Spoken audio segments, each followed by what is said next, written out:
Yo quiero hoy hablar de adoración, palabra, poder. Diga que está junto, adoración, palabra y poder. Y quiero hablar de la relación que existe entre estas tres dimensiones en las cuales necesitamos crecer para poder desenvolvernos en el llamado que Dios tiene para nuestras vidas. Y la relación tan importante que existe entre cada una de estas partes. Porque hay herramientas, hay elementos, hay máquinas donde si una pieza falta, no sirve toda la máquina, ¿verdad? De nada sirve tener una sola pieza si no están las demás. Y en el Espíritu del Señor necesitamos estas tres piezas en nuestras vidas, las tres funcionando al mismo tiempo, para que realmente la obra que Dios quiere para nosotros se pueda cumplir. No es suficiente una, sino que necesitamos que las tres estén activas y creciendo y desarrollándose al mismo tiempo en nosotros. Y yo te decía que voy a ir hablando como de la relación que existe entre estas dimensiones. Y yo quiero empezar hablando acerca de la relación que hay entre la palabra y el poder de Dios. Dile que está junto la palabra y el poder de Dios. Y vamos a empezar leyendo un pasaje que está en Mateo 22, 29. Mateo 22, 29, y si está en pantalla, dice este pasaje que Jesús les contestó: ustedes andan equivocados. Diga que está junto, andas equivocado. Porque desconocen las Escrituras y el poder de Dios. Están equivocados, estaba diciendo Jesús en este pasaje específico a los saduceos. Les dijo: ustedes andan equivocados porque desconocen las Escrituras y desconocen también el poder de Dios. Sabes que a veces creemos incorrectamente que si conocemos más la Escritura o la Biblia, nos libraremos del error. Pero Jesús está diciendo aquí: si tú solo estás alimentándote de la Biblia, pero no conoces su poder, estás yendo por un camino equivocado. Pero si estás también buscando el poder o la experiencia, pero desconoces la palabra de la que estás junto, también estás equivocado. Jesús dijo: si no estás caminando en ambas dimensiones, si no conoces la Escritura, pero también el poder de Dios, estás en un error. Y aún tu interpretación bíblica será incorrecta. Porque mira, algo que a mí me llama mucho la atención de este pasaje es que Jesús le está hablando a los saduceos, que eran un grupo de personas que estudiaban las Escrituras más que todos nosotros. O sea, no era gente que no leía, no era gente que no conocía la letra. Ellos se la sabían hasta de memoria probablemente. Y Jesús no les dijo: bueno, ustedes conocen la Escritura, pero les falta el poder de Dios. No dijo eso, ¿verdad? Él dijo: no conocen ni las Escrituras, ni el poder. Imagínate, Jesús le está diciendo a alguien que toda la vida, todos los días leía la Escritura, le dice: no la conoces, no la entiendes la Escritura.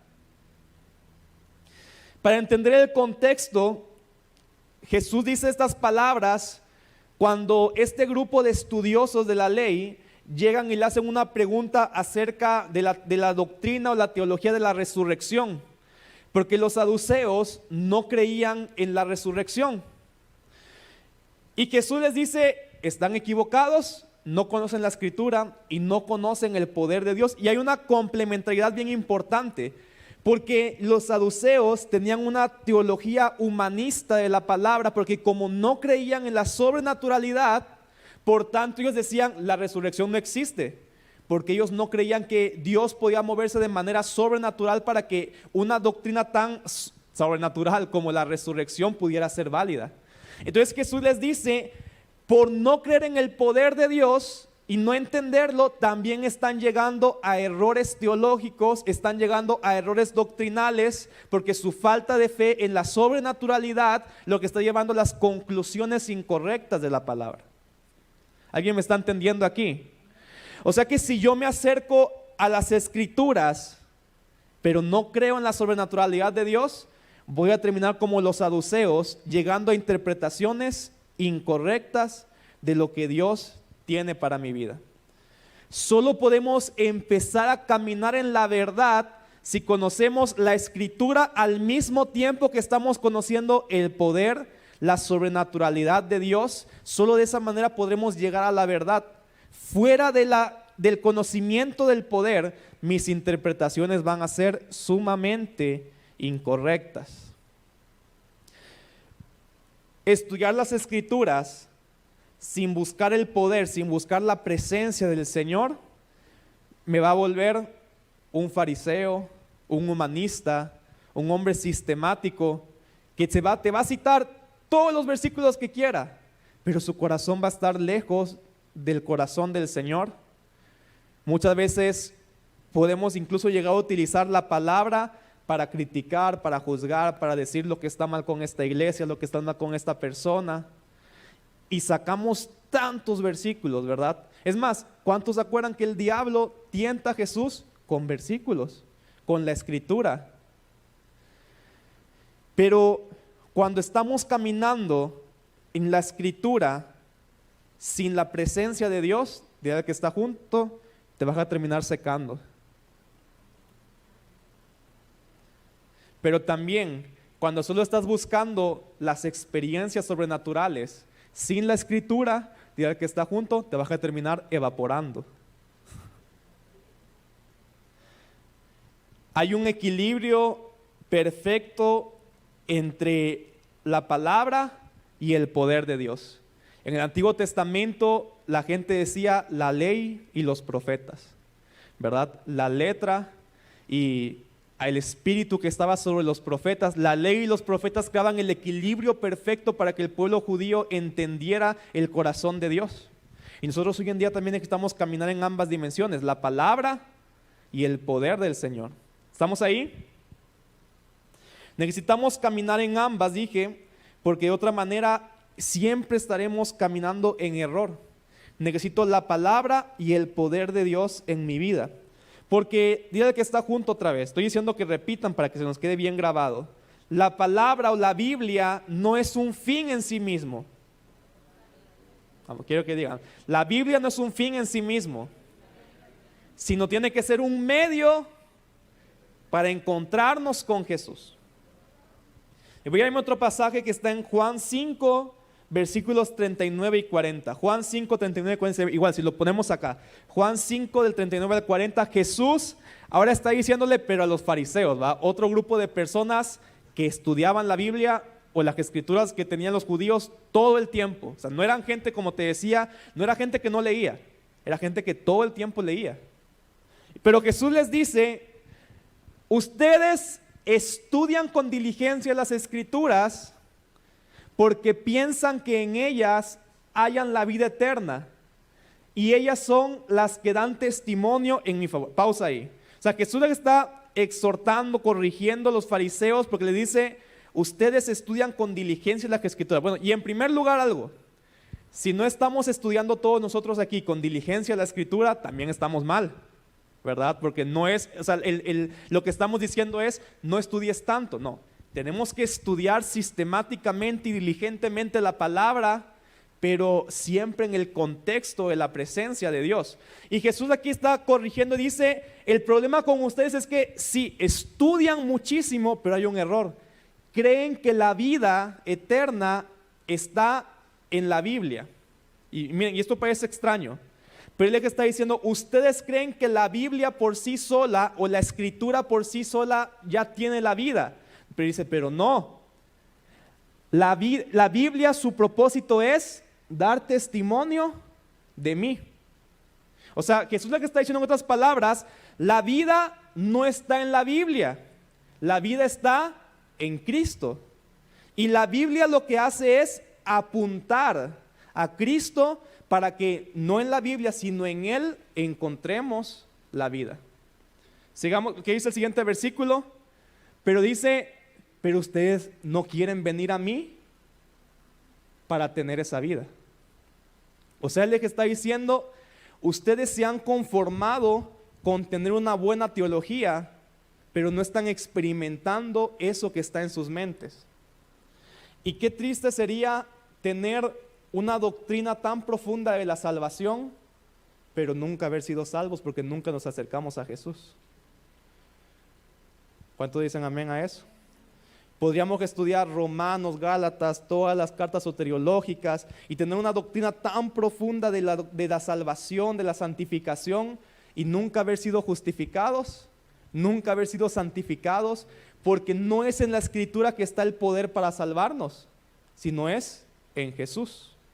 No está en la Escritura el poder para santificarnos, sino que es Jesús el que nos santifica. Ahora, y Cristo claramente usa la palabra para santificarnos, para traernos a Él, para justificarnos, pero en sí misma la Biblia sin Cristo no tiene ningún poder. Pero la Biblia con Cristo tiene el poder para transformar todo nuestro ser, para transformar la tierra, para transformar cualquier cosa. Pero la Biblia fuera de Cristo, hasta para muchos, se vuelve muerte. Amén.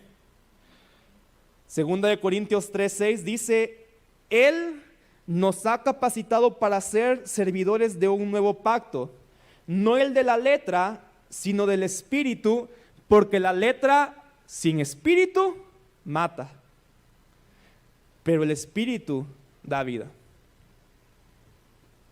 ¿Alguien está aquí conmigo? Miren, de verdad, si crecemos en la Escritura, pero nuestra adoración, nuestras experiencias con el Señor no están creciendo, en vez de que la Biblia produzca vida en nosotros, puede producir hasta muerte.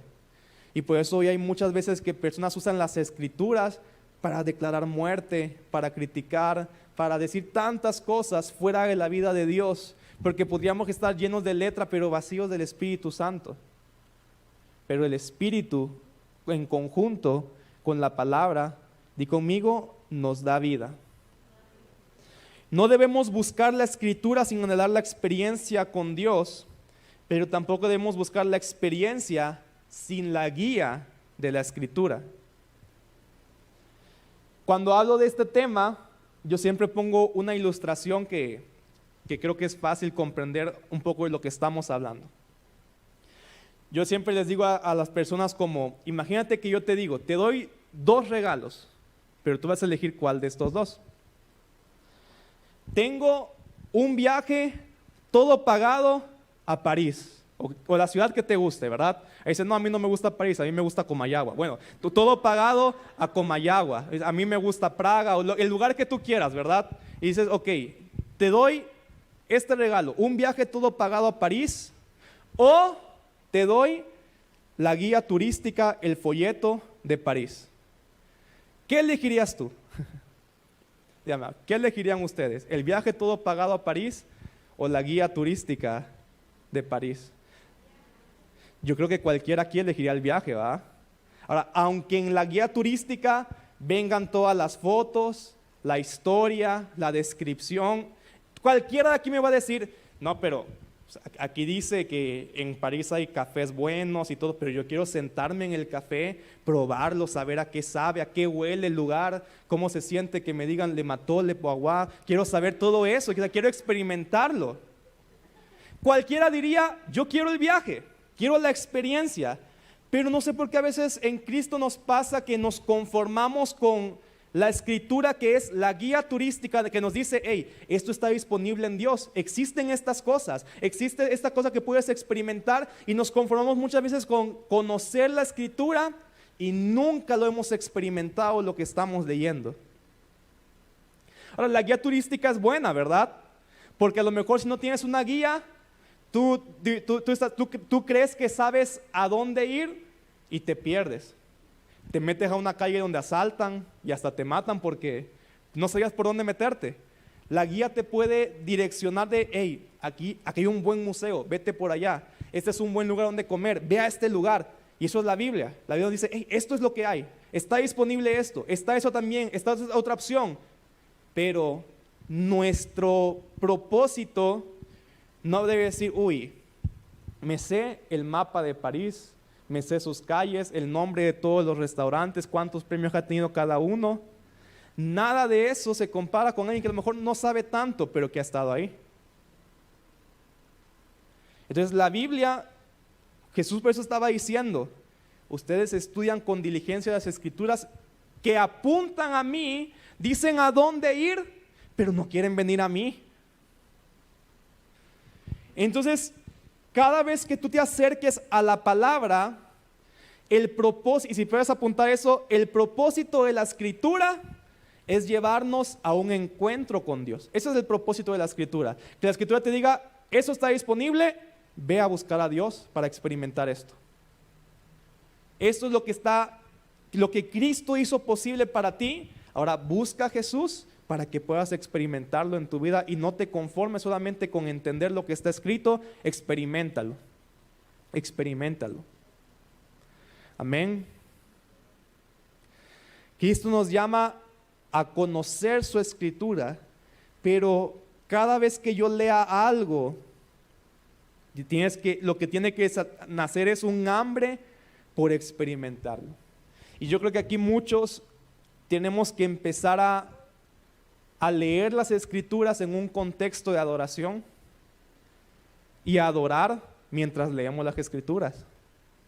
Estamos leyendo, pero algo te salta en tu interior y dices, yo quiero eso, y voy a empezar a buscar, voy a empezar a orar en este preciso momento, porque no quiero que lo que estoy leyendo se quede en mero conocimiento, en mera teoría. Quiero hoy experimentar eso que Dios me está hablando. ¿De qué me sirve leer la paz de Dios que sobrepasa el entendimiento, pero nunca experimentarla? ¿De qué me sirve leer que el gozo del Señor es mi fortaleza, pero nunca experimentar ese gozo que la palabra me está hablando? Si yo estoy leyendo y llego a ese punto, tengo que poner pausa y decir, ahora mismo voy a buscarlo.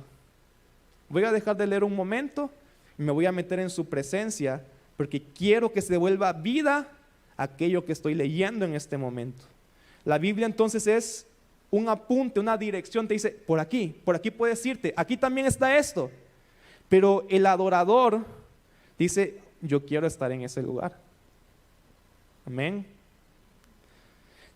Nuevamente necesito la palabra y el poder de Dios. De otra manera, vamos a estar en un error siempre. Pero ahora quiero también, y estoy tratando de irme un poquito rápido, hablar que también la relación entre la adoración y la palabra. Hace rato dije la palabra y el poder, pero ahora quiero hablarte de la adoración y la palabra. Y un principio que te quiero compartir rápidamente es que la adoración trae revelación de la palabra. Y puedes apuntarlo, la adoración trae revelación de la palabra. Hace rato que Cindy estaba hablando de María de Betania, hay algo bien impactante que pasa en el momento que esta mujer derrama ese frasco de perfume sobre la cabeza, y en otra parte también habla de los pies de Jesús. Porque la gente decía como, qué loca, qué desperdicio, ese dinero lo hubiéramos mejor invertido en los pobres. Pero Jesús le dice, es que ustedes no están entendiendo que ese acto lo que está haciendo es que me está ungiendo para morir. Y en ese punto de la historia, ninguno de los discípulos de Cristo entendía que Jesús tenía que morir. Por eso cuando Jesús les hablaba de, hey, yo tengo que morir, Pedro, no, Jesús, no vamos a dejar que te mueras. Y Jesús le dice, te reprendo, Satanás, porque no estás entendiendo que vine para morir. Ellos no entendían que Cristo tenía que morir. Pero una mujer, María de Betania, que ni siquiera caminaba todos los días con Jesús, pero que era una adoradora, tuvo una revelación. Tal vez ella no era consciente de que Jesús iba a morir, pero por el Espíritu fue movida a hacer un acto profético de ungir a Cristo, preparándola para su sepultura. Y entonces, por el espíritu adorador que había en ella accedió a una revelación que ninguno de los discípulos de Cristo tenía en ese momento. Porque la adoración nos trae revelación. ¿Alguien está aquí conmigo? Ella estaba en una dimensión espiritual que yo te dije, a lo mejor conscientemente en su mente ya no sabía, Cristo tiene que morir porque tal escritura, no lo entendía tal vez, pero ella sintió y dijo, tengo que hacer este acto profético. No entiendo ni por qué, pero en el espíritu algo se estaba marcando por la revelación que ella tenía por ser una adoradora. Y quiero compartirte un pasaje que me impacta a mí. Salmo 73 del 16 al 17. Salmo 73, 16 al 17. Y yo sé que para muchos este pasaje va a ser una joya también. Y una llave para muchos. Está escribiendo Asaf. Y él dice, versículos atrás, él está como en una discusión teológica. Porque versículos atrás en ese pasaje le está preguntando a Dios, Señor, ¿por qué prosperan los malvados? ¿Por qué es que ellos hacen maldad y nada les pasa? ¿Será que yo estoy desperdiciando mi vida por seguirte a ti cuando los malvados les va bien en la vida? Y son preguntas teológicas como que mucha gente se hace, ¿verdad? Como, Señor, pero ¿por qué hay gente buena que le pasan cosas malas y gente mala que le pasan cosas buenas? O sea, eso era como lo que él se estaba preguntando en ese momento. ¿Por qué a los malvados les va bien? Entonces él estaba entrando en un conflicto teológico en su mente que incluso lo estaba llevando a tambalearse en decir, ¿vale la pena vivir en santidad para Dios? ¿Vale la pena consagrarse para el Señor? Él estaba en ese conflicto y en el versículo 16 dice, traté de entender por qué los malvados prosperan, pero qué tarea tan difícil. Pero mira lo que dice el versículo 17. Entonces entré en tu santuario, oh Dios, y entendí. O sea, ¿cuál fue la solución a las incógnitas y preguntas que Asaf no podía resolver? No dijo, entonces leí mucha más escritura. No dijo, entonces busqué en Google por qué los malvados prosperan. No, él dijo, entonces entré en tu santuario, entré en tu presencia y algo sucedió que se me activó la revelación y entendí lo que le estaba preguntando al Señor. Qué profundo es esto, ¿verdad? O sea que mira, tú a lo mejor puedes decir, hay gente que tiene más estudios que yo. Hay gente que aún en lo natural estudió doctorado, maestría, postdoctorado, se ha leído la Biblia 20 veces, pero si tú entras al santuario del Señor, déjame decirte que estás más adelantado que esa persona. Estás en una posición mejor para entender los misterios de Dios que un instituto completo, que 1000 años de estar leyendo las Escrituras. Una entrada al santuario te puede abrir el entendimiento y la revelación que muchas veces leyendo fuera del santuario no tendrías.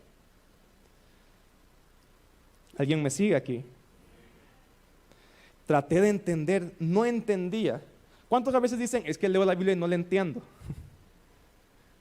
O a veces creemos que entendemos, pero podríamos llegar a una postura humanista. Déjame decirte que la lógica no es lo que confirma la Escritura. Aunque obviamente si tengo algo ilógico, pues puede ser que, pero hay cosas que Dios hace que son ilógicas, ¿verdad? Sabes que estudiando filosofía, y el otro día me acordaba porque estábamos platicando con Mario un poquito de filosofía, ¿verdad? Y decíamos que tú lees a todos los filósofos y todos parecen tener la razón, porque construyen capas de lógica encima uno de otros y puede uno decir todo lo contrario que el otro, pero sus capas de lógica hacen que las dos cosas parecen verdad.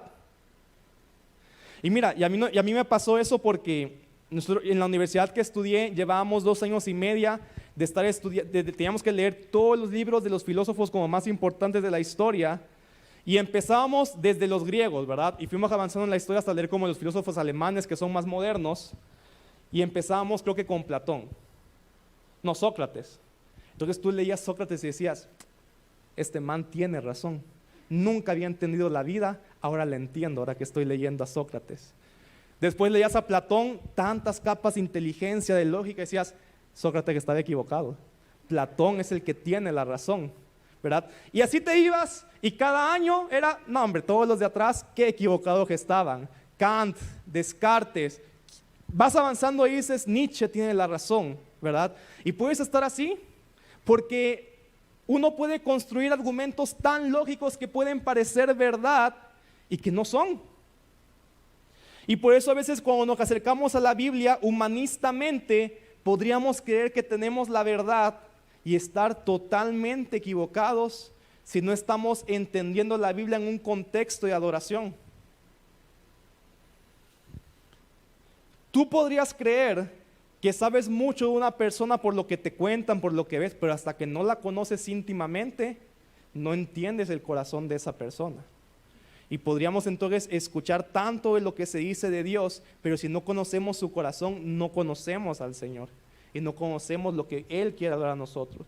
Por eso es que Asaf vio que la solución al conflicto teológico que él tenía en ese momento era entrar en su santuario. Yo te decía hace rato, tal vez no eres el más, tal vez yo sacaba puro 6 en la escuela. Pero Lucas 10:21 dice, Jesús, lleno de alegría por el Espíritu Santo, dijo: te alabo, Padre, Señor del cielo y de la tierra, porque habiendo escondido estas cosas de los sabios e instruidos, las has revelado a los que son como niños. Sí, Padre, porque esa fue tu buena voluntad. Entonces yo te decía, la revelación no es para los que son sabios y entendidos de acuerdo a este mundo, sino para los que tienen un corazón de niño, que confían en el Señor, que lo buscan, que saben que lo necesitan a Él. Y entonces esa adoración despierta una revelación que el estudio fuera de Cristo no te puede dar. No puedes entonces crecer en la palabra si no estás creciendo en adoración. Diga que está junto a eso. Hey, no puedes crecer en la palabra si no estás creciendo en adoración. Si tu comunión con Él no está en orden, a puro error vas a llegar.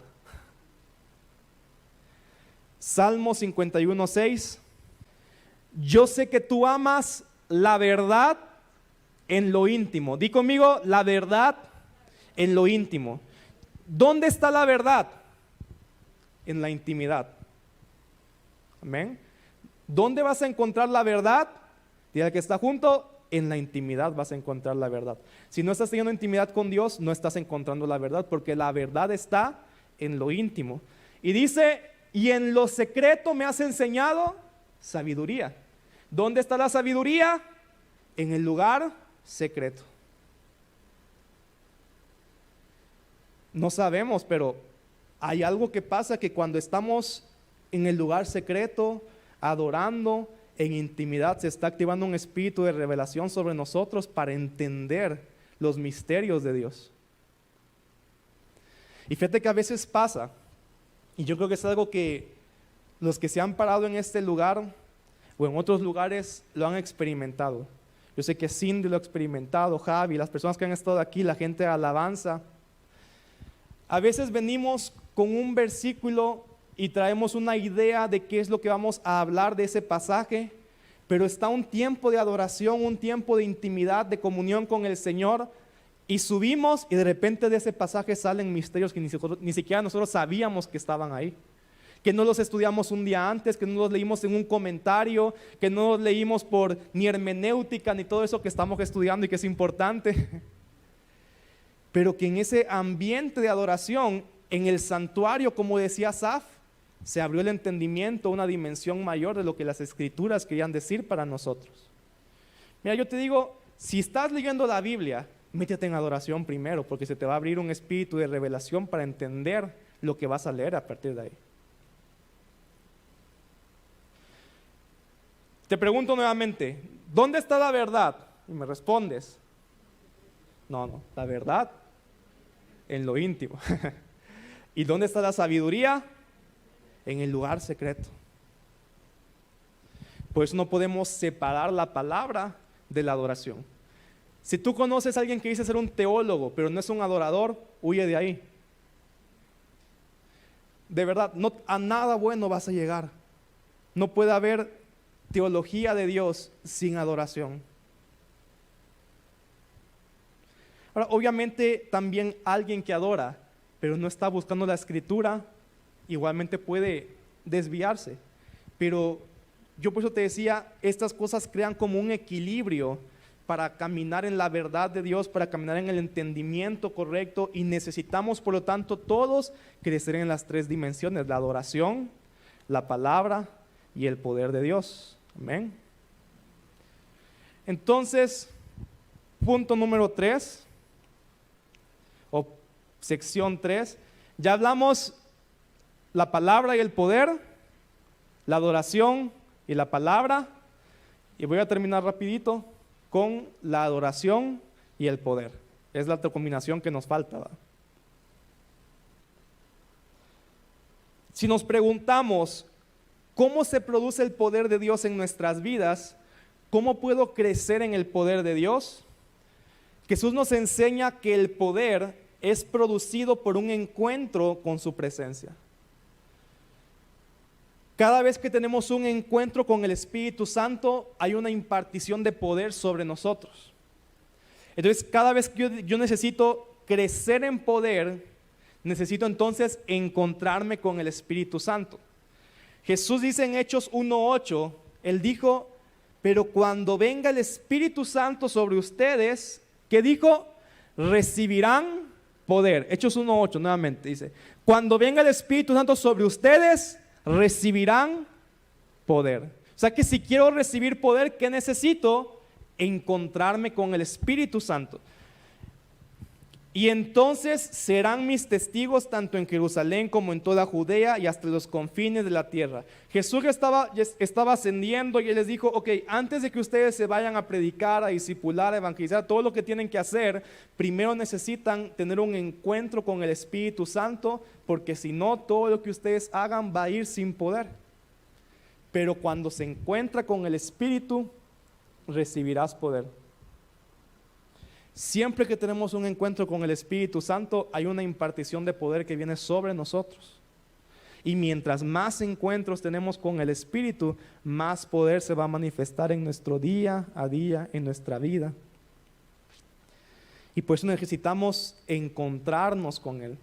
Mira, tú tal vez no te has dado cuenta, pero si en estos momentos que hemos tenido hoy de adoración, te has encontrado y has sido tocado por el Espíritu Santo, hoy has recibido una impartición de poder sobre tu vida. Hoy ya hay algo de sobrenaturalidad que ya está sobre tu vida porque te encontraste con el Espíritu Santo en este lugar. Y necesitamos ese poder porque en nuestras fuerzas nada podemos, pero en el poder de Dios todo es posible. Pero, y es lo que quiero concluir hoy, para encontrarnos con su presencia, para tener un encuentro con su presencia, lo que necesitamos es buscarlo a Él. Y en esto voy a ir cerrando.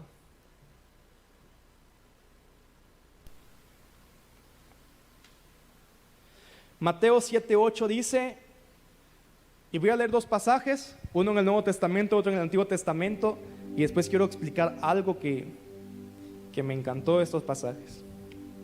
Mateo 7:8 dice, porque todo el que pide, estamos hablando de cómo encontrarnos con Dios. Dice, porque todo el que pide, di conmigo, recibe. Y el que busca, encuentra. O sea, si quiero encontrarme a Dios, encontrarme con Dios, necesito buscarlo. Ahora, este principio es un poquito más explícito en el Antiguo Testamento, porque Jeremías 29:13, probablemente Jesús cuando dijo esas palabras en Mateo 7 estaba recordando las palabras del profeta Jeremías.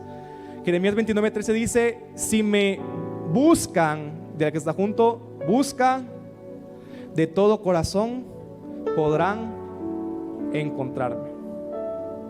O sea, ¿cómo tenemos yo te dije, un encuentro con el Espíritu es lo que produce poder? Pero para tener un encuentro con el Espíritu, ¿qué necesito? Dice aquí, buscarlo. Y buscarlo de todo corazón. Ahora, quiero explicarte algo que me pasó anoche. Yo había terminado aquí como de escribir mi mensaje y después de eso tomé un tiempo para orar, tomé un tiempo para adorar. Y yo creo que Dios me quería activar también eso que yo te mencionaba, de que cuando tú adoras entras en un entendimiento que el estudio no te da. Porque yo estaba adorando y yo sentí en ese momento que Dios me decía, busca, va a sonar trabalenguas, busca lo que significa la palabra busca. En ambos, y busqué.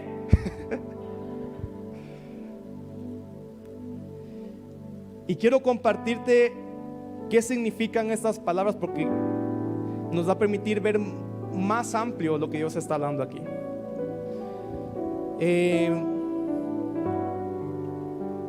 Primeramente, en el Antiguo Testamento, este pasaje de Jeremías 29 que dice: si me buscan de todo corazón podrán encontrarme. Esa es una palabra hebrea que es darash, y que significa seguir en persecución. Y hay más significados que ahorita voy a ir diciendo, pero miren, esto para mí fue tan importante porque yo sentí que Dios me decía: esto es lo que yo quiero que ustedes hagan a partir de hoy. Esta palabra que dice: si me buscan de todo corazón, uno de sus significados es seguir como en una persecución. Y miren, yo no sé aquí cuántos alguna vez se han enamorado y la otra como que no deja hacer caso tanto, y uno anda como ahí, como hasta dicen como perro anda persiguiéndola. ¿Alguien sabe de lo que estamos hablando? A ver, las mujeres que dan su mano, que dicen: sí, la verdad que sí me persiguió como un perro atrás de mí. Nadie. Oti. Andrea, Julio, ¿te persiguió o no te persiguió? Más o menos. Mira, imagínate, cuando yo me lo imagino así, este de seguir como en persecución. O sea, cuando un hombre está enamorado de una mujer, pareciera como que no lo pelan o se hacen, ¿va? Como que no, pero a lo mejor en el fondo sí también les gusta. Pero uno, ¿qué está haciendo? Persiguiéndola, persiguiéndola, persiguiéndola, hasta que dice: está bien, te acepto un café. Y poco a poco va creciendo la relación. Pero no es que uno dice: le escribí, no me contestó, y ahí muere. Si tú eres así, nunca te vas a casar, porque tienes que perseguir para encontrar, ¿verdad? Marco persiguió a... Confirman allá, Andrea. Entonces Jesús está diciendo: ¿qué es lo que quiero de ustedes? Buscarme con todo su corazón significa estarme persiguiendo. A donde está Dios, ahí voy. Donde siento que Dios está moviendo, ahí voy. Y lo voy a estar persiguiendo y persiguiendo y persiguiendo hasta que yo tenga ese encuentro que necesito en mi vida.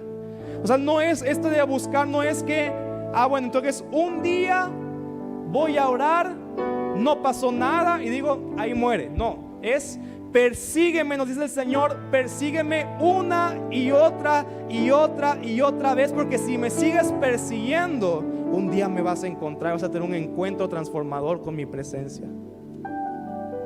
Tenemos que estar en este lugar, gente que está persiguiendo la presencia de Dios. Dice aquí también, esta palabra significa demandar, desear con todo su corazón, escudriñar, indagar, inquirir. Y esta palabra me encanta porque dice mendigar. O sea, como alguien que se está muriendo de hambre. ¿Quién se está muriendo de hambre en este momento? Porque yo te aseguro que si tienes hambre, saliendo vas a correr a buscar algo que comer.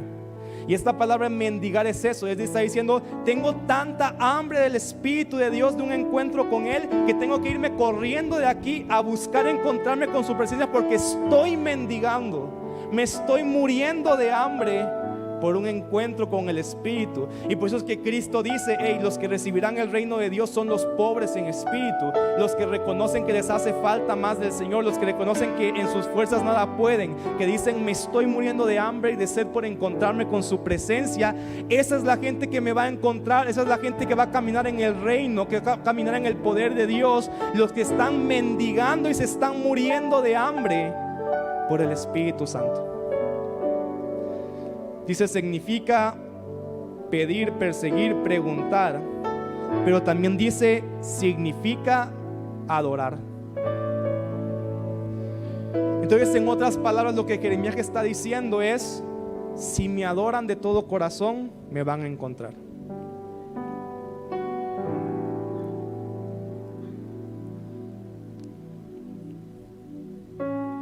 No podemos entonces caminar en el poder de Dios si no estamos adorando con todo nuestro corazón, con todas nuestras mentes, con todas nuestras fuerzas. O sea, la adoración, y como hemos estado diciendo hoy, creo que es el rema con el que Dios nos da, la pasión es lo que precede el avivamiento, la pasión es lo que precede el poder de Dios, la pasión es lo que precede la sobrenaturalidad.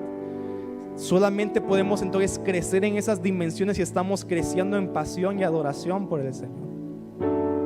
¿Alguien dice amén? Alguien puede decir: yo me voy a convertir en ese perseguidor, en ese hambriento, en ese pobre en espíritu, mendigo, muerto de hambre, pero por la presencia del Señor. Y en el Nuevo Testamento, que Jesús dijo: todo el que busca, encuentra. Esta palabra buscar realmente significa algo muy similar. Es una palabra griega que es seteo, y que dice buscar literalmente o figurativamente, específicamente adorar. Entonces Jesús dijo: el que pide, recibe, y en otras palabras, el que adora, encuentra. El que adora, encuentra. Significa pedir, preguntar, procurar, querer, requerir, demandar. Y también significa ir. Nuevamente, caminar, perseguir, buscar, seguirlo a Él, hasta encontrarnos con su presencia.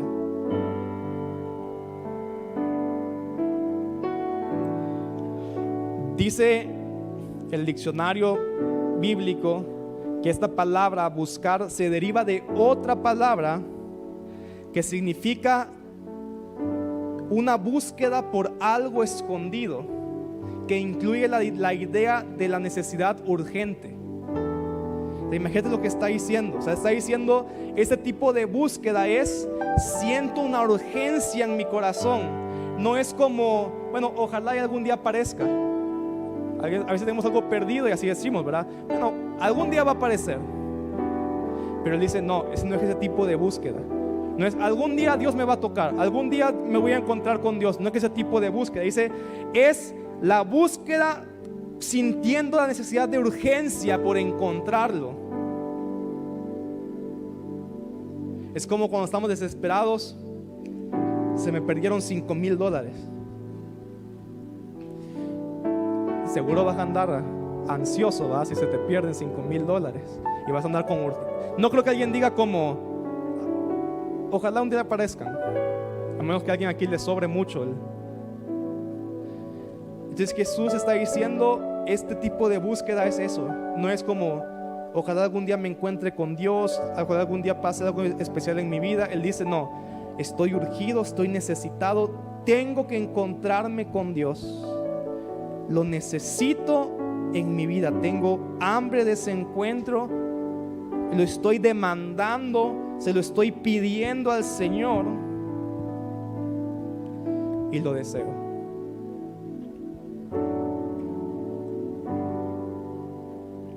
Yo recuerdo cuando yo más pequeño le empecé a pedir al Señor: Señor, yo quiero que tú me des el don de hablar en lenguas y quiero que me bautices y eso. Y todos los días oraba y le pedía al Señor, y me sentaba y oraba y decía: ahora sí va, ahí va, ¿verdad? Y nada pasaba. Y al segundo día decía: Señor, a ver, hoy sí va. Pero era como una necesidad, una persecución, hasta que un día, después de estarlo todos los días buscando y buscando y buscando que se activara ese don, tuve un encuentro con la presencia de Dios y se activó ese poder sobrenatural. Yo no sé aquí cuántos no han recibido al menos ese don. Y yo me pregunto: ¿realmente lo estás? ¿Sientes la urgencia por recibirlo? O tal vez como: bueno, si Dios quiere dármelo, qué bueno, y si no, pues estoy tranquilo. Esa no es la clase de búsqueda que Cristo está hablando aquí. Está hablando de una clase de búsqueda que dice: estoy urgido, necesitado por encontrar aquello que le estoy pidiendo al Señor, que es un encuentro con su presencia. Y cuando nos encontramos con el Espíritu Santo, hay una impartición de poder que viene sobre nosotros. Entonces, yo no quiero que tú termines este año recibiendo tantas capacitaciones y que tal vez solo creciste en la palabra. Yo lo que quiero es que tú puedas crecer en la adoración, que también crezcas en la palabra, pero que también crezcas en el poder, porque una y otra vez estos tiempos se convirtieron también en lugares de encuentro con la presencia del Espíritu Santo, porque cada vez que nos encontramos con el Espíritu hay una impartición de poder sobre nosotros. Pero necesitamos por eso venir con esa hambre, con esa urgencia, venir de esta manera como mendigando y diciendo: me estoy muriendo de hambre y ya quiero llegar para comer lo que el Señor tiene preparado para mí hoy y encontrarme con su presencia. Y yo creo que hoy Dios, el propósito de este día era más que todo como volver a reactivar el hambre por más de Él. Escuchábamos testimonios y esos testimonios tienen que decir: bueno, si el padre, el profeta Joel, que contaba esos milagros sobrenaturales, lo vivió, yo también quiero vivirlo. No quiero que se me quede como una historia bonita que yo escuché de alguien más, pero que yo nunca en mi vida lo he experimentado ni visto. Tiene que ser, bueno, si ellos vivieron, ¿por qué yo no? ¿Qué tienen de especiales ellos? También está disponible para mí. Pero necesito tener la urgencia de eso para encontrarlo. Porque Dios no te va a dar algo que no estás demandando, algo que no estás deseando. Él está buscando la gente hambrienta que día y noche le están pidiendo al Señor para que sobre ellos caiga toda esta impartición del Señor. Por eso Él dice: ¿acaso no haré justicia con aquellos que claman de día y de noche? Una promesa de Cristo. Si tú estás clamando por algo de día y de noche, Dios lo va a traer. Dios va a hacer justicia, Dios lo va a cumplir. Pero si no estamos anhelándolo con urgencia, no hay nada que nos prometa que vamos a recibirlo. El hambre, la pasión precede la impartición del poder de Dios sobre nuestras vidas.